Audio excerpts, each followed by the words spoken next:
Hello, and welcome back to Navigating Chronic Illness with Heart and Hope, a space for reflection, renewal, and grace in the midst of chronic illness and grief.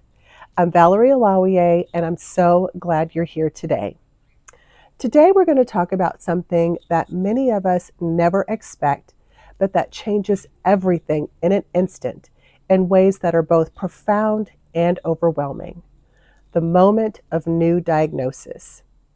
Whether it's a chronic illness, your first diagnosis, a condition that will last for the foreseeable future, or something that requires major lifestyle adjustments, a diagnosis often feels like a before and after moment in your life story. That moment can feel like life is splitting into two distinct timelines, the life you had and the one you now have to live. And even though others may focus on the practical next steps, like appointments, medications, and insurance approvals, what often gets lost is the deep emotional shock and the grief that comes with that single word, diagnosis.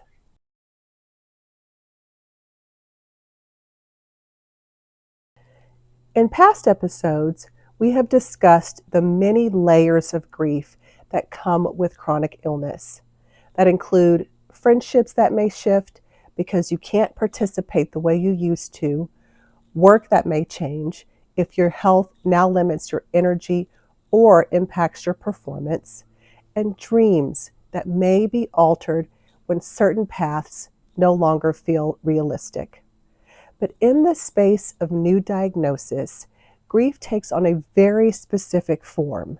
It's raw, immediate, sometimes even hidden beneath the shock. Before you can begin to process what this new reality means, your mind may still be trying to reconcile what just happened. You may hear the doctor's words and nod politely, but deep inside, everything goes quiet. You might even think, this can't be right. This is grief, even if it doesn't look like what others imagine grief to be. Grief is not only about death. Grief shows up whenever something important is lost, altered, or taken away. Acknowledging grief first means giving yourself permission to not rush into acceptance. It means saying, I'm allowed to feel heartbroken, afraid, or angry about what this diagnosis means for my life. Too often, the world around us wants us to jump straight into optimism. At least you caught it early. At least it's something manageable. At least it's not worse. These phrases, though well-intentioned, bypass the truth that something has been lost, a version of your health, your independence, your sense of control. For many of us, a diagnosis means saying goodbye to the version of life we thought we would have. It means mourning the sense of certainty we once carried, the independence we once relied upon, or the opportunities we assumed were ahead of us. This grief is real, and it deserves to be named. You are not weak for feeling it. You are human. So before we talk about coping or adapting, we pause here in this space for acknowledgement.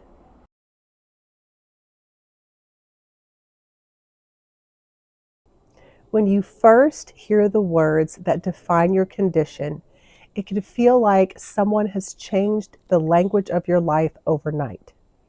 Suddenly, you're being introduced to medical terms you may never have heard before, medications with names you can't pronounce, and decisions that feel impossibly high stakes. The overwhelm can show up in surprising ways. Maybe you forget simple things. Maybe you feel detached. Or maybe you can't remember what the doctor said, even though you really tried to listen carefully.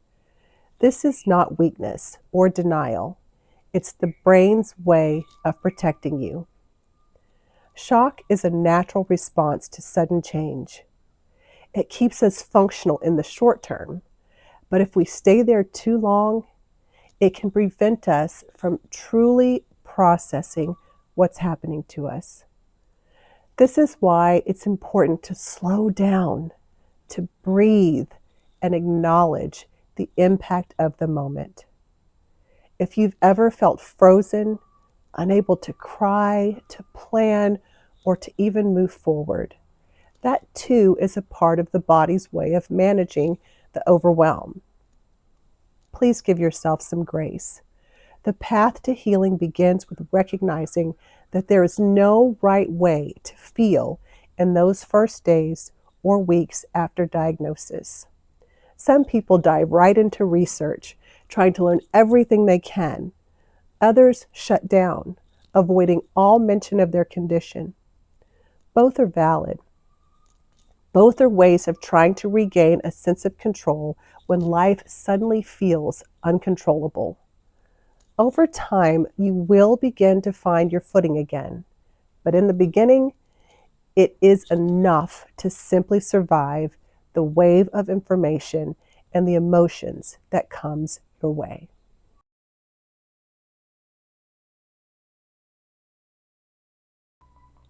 Although the diagnosis itself can feel like it takes something from you, it can also begin to offer clarity. For many people, naming the condition is the first step forward to understanding what's happening in their own bodies. Once that initial wave of shock begins to settle, you might start asking yourself new questions. What does this mean for my daily life, for my family, for my work? This is where grief and adaptation start to overlap. The future you imagined may need to shift, but that doesn't mean your future disappears. It just begins to take a new shape. A diagnosis can open the door to new treatments, new resources, and new communities of people who share your similar experience.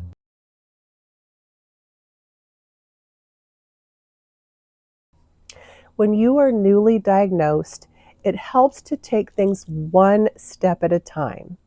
Here are a few practical practices to ground yourself. Give yourself permission to pause. You don't need to have all the answers immediately. Allow yourself some time and space to process everything that has happened before figuring out or taking next steps. Even if it's only a few minutes or a few hours, clarity reduces anxiety. Write down questions for your doctor. You won't remember everything in the moment.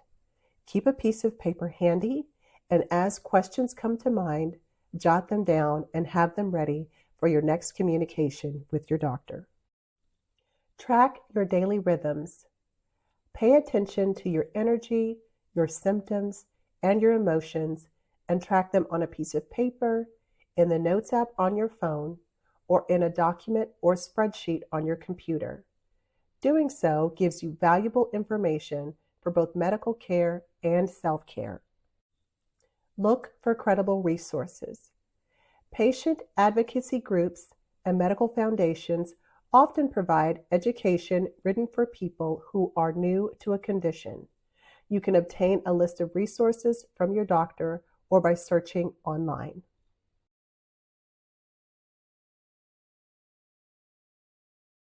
Perhaps the most important step after diagnosis is self-compassion. Your body is not betraying you. Your worth is not defined by your illness. And your diagnosis doesn't erase your gifts, your voice, or your ability to live with purpose. There will be days of anger and days of sadness. Self-compassion means treating yourself gently, especially on those hard days. It means honoring your emotions without judgment. Allow yourself to move slowly. You don't need to have all the answers right away. There will be time to learn, time to adjust, and time to rebuild. You can simultaneously hold two truths: that a diagnosis hurts, and that it can also guide you toward the support you need.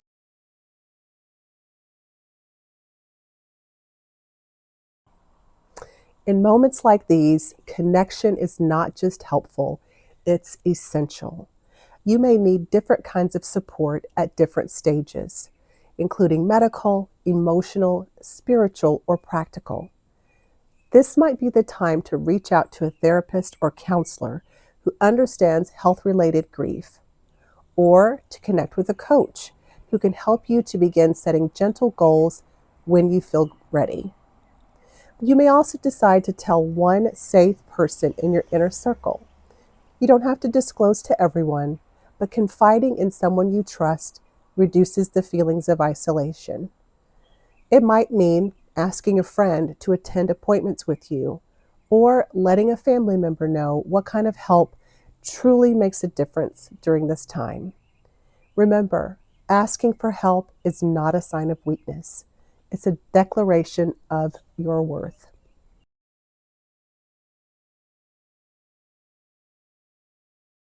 One of the hardest parts of being newly diagnosed is your identity. You may ask yourself, who am I now? The truth is, you are still the same person you were before the diagnosis. You still carry the same passions, values, and strengths. What shifts is how you express them, how you pace yourself, and how you care for yourself. This is not about losing who you are. It's about discovering new ways to live as your authentic self and the reality you now face.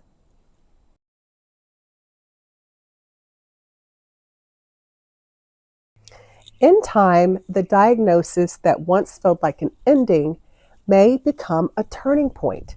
You may discover new ways to care for yourself, new relationships, and even new purpose.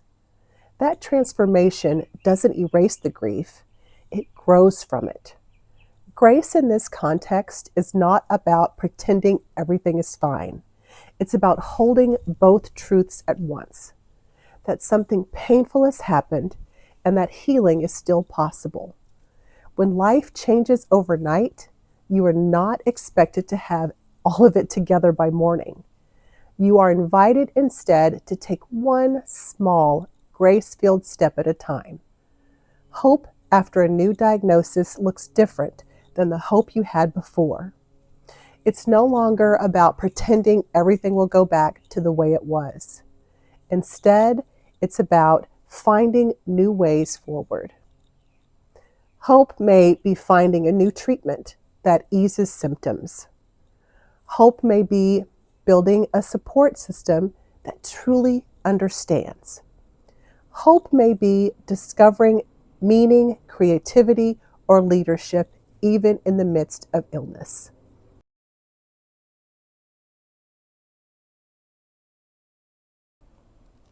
As we close today's conversation, I invite you to take a deep breath and place your hand over your heart and say to yourself, this is a lot to hold, and I am doing the best that I can.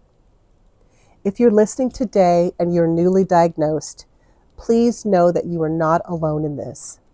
Many of us have walked this road. Many of us are still walking it with you. Your grief is valid. Your confusion is normal. You're allowed to grieve, to rest, and to rebuild at your own pace, in your own way. This is a beginning. It may not be the one you wanted, but it can still be the beginning of a meaningful and authentic life. Thank you for joining me for this episode of Navigating Chronic Illness with Heart and Hope. Please be sure to download this week's free reflection guide, Holding Space for New Diagnosis, where I share gentle journaling prompts to help you process the shock, name your emotions, and begin to find your center again. Until next time, may you move forward with compassion, courage, and grace.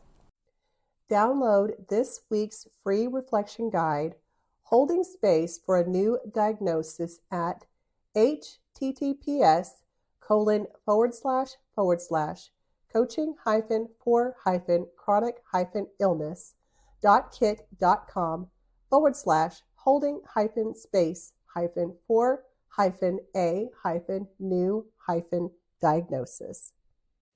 Want to learn more? Subscribe to my newsletter for ongoing reflections, free tools, and notification of new episodes of Navigating Chronic Illness with Heart and Hope with Valerie Alawiye, my video series on grief, illness, and gentle healing.